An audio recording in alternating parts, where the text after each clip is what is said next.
हमारे एक दोस्त का कमेंट आया था कि आप हमें जेसीबी की पाइप बना के दिखाओ। उस पर ये वीडियो बनाया है। सबसे पहले अपन आउटर डाया चेक कर लेते हैं कितना है, उसके हिसाब से इसमें डाया चेंज करना पड़ता है, जो कि अपना पहले से डाया सेट है। इसलिए माइक्रोमीटर वगैरह चेक करके सही से सेटिंग होता है या नहीं है वो सब आपको दिखाता हूँ मैं। अपन सबसे पहले अपने पाइप के जो कैप है उसका डायग्राम नापेंगे। जितने साइज है वो अपन ये देखिए, इसका है 20.4।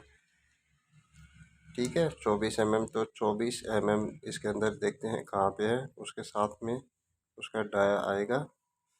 ये देखिए 24 नंबर है। 24 नंबर में 18 नंबर का डाया होता है। 20 आफ्टर डाया हो जाएगा इसका। तो अपन माइक्रोमीटर से सेट करते हैं या हम आपको पाइप क्रिम्प करके दिखाते हैं कैसे सेट होती है।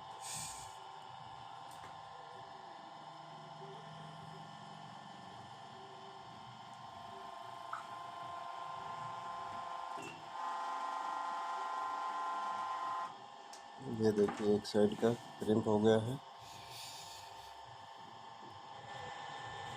और दूसरा साइड का और करके दिखाते हैं आपको, जो कि बढ़िया से पैक हो जाता है। बहुत हैवी मशीन चाहिए इसके अंदर क्रिम्प करने के लिए। जेसीबी के प्रेशर बहुत ज़्यादा होता है, हाइड्रोलिक प्रेशर होता है ना, इसलिए बहुत ज़्यादा प्रेशर होता है, वो लीक ना हो जाए।